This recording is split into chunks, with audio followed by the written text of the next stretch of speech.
বিসুলতান। আল্লাহ রাসূলের সুন্নাত মানবি না, মন মর্জি চলবি, ঠিক আছে, মন মর্জি চল। মানুষের মন মস্তিষ্ক প্রসূত আইন দ্বারা জীবন চালা। আমার আইন মানতে হবে না, আমার কোরআনের আইন মানতে হবে না। তবে একটা কাজ কর, ইয়া মাশারাল জিন, আল্লাহ বলছেন বেরিয়ে যা। কোথায় যাবি? আমার আকাশের নিচের থেকে জমিনের উপর থেকে বেরিয়ে যা। কথাটা কার? কথাটা কার? কথাটা কার? আমার আকাশের নিচের থেকে জমিনের উপর থেকে বেরিয়ে যা। তারপরে বলছে কোথায় যাবি? কোথায় যাবি? আচ্ছা আপনারা বলেন তো, আকাশের নিচের থেকে বেরিয়ে যা, এমন জায়গায় যা যেখানে আমার আকাশ নাই, আমার জমিন নাই, সেই জায়গায় চলে যা।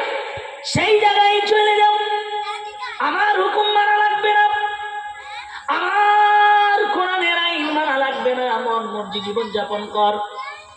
কিন্তু আমার আকাশের নিচে থাকতে গেলে, আমার জমিনের উপরে থাকতে গেলে আমার আইন মানতে হবে। জোরে বলুন সুবহানাল্লাহ। আমার আকাশের নিচে আমার জমিনের উপরে থাকবি আর আমার আইন মানবি না, এটা হতে পারে না।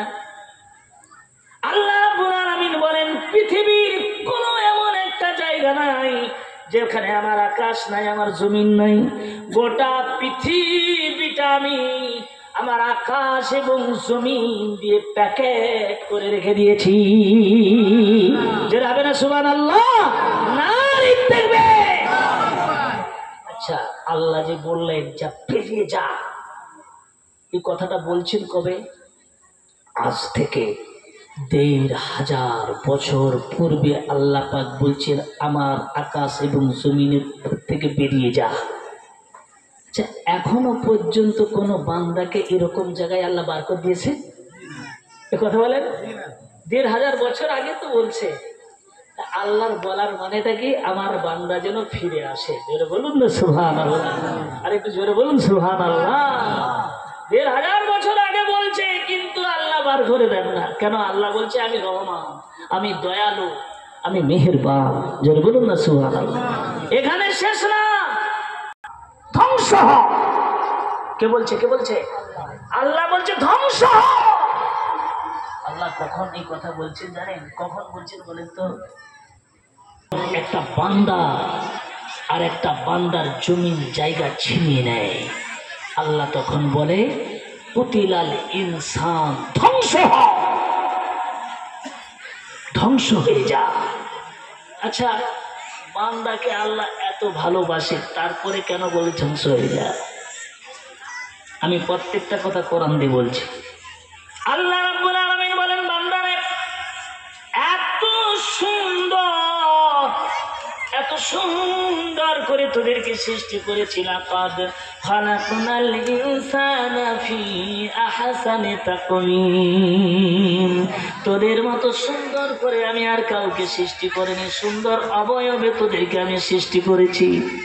তোরা তোদের শরীরের দিকে একটিবার তাকা, একটিবার তোরা তোদের শরীরের দিকে তাকা, কত সুন্দর করে আমি আল্লাহ তোদেরকে সৃষ্টি করেছি। যে বলুন সুবহানাল্লাহ। বান্দারে একটু চোখের দিকে তাকা দেখি। আলাম নাজআল লাহু আইনাইনি ওয়া লিসানাও ওয়া শাফাতাইন।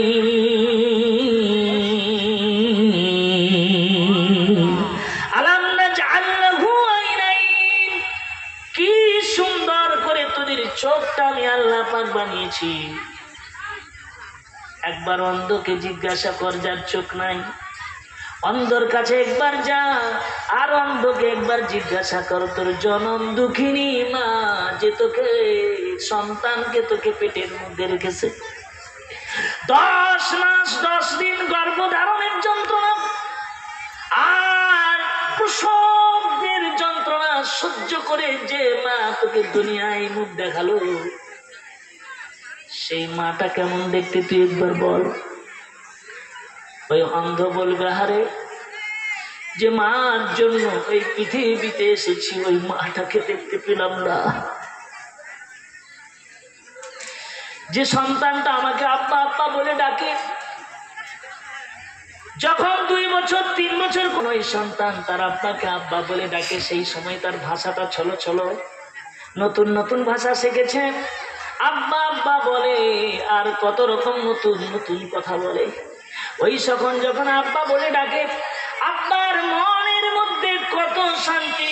দুনিয়ায় নানান চিন্তা থাকার পর, নানান টেনশনে থাকার পর যখন সে ঘরে আসার পর এই ছোট্ট বাচ্চাটা যখন আব্বা বলে ডাক দেয়, বাপের সব টেনশন যেন দূর হয়ে যায়।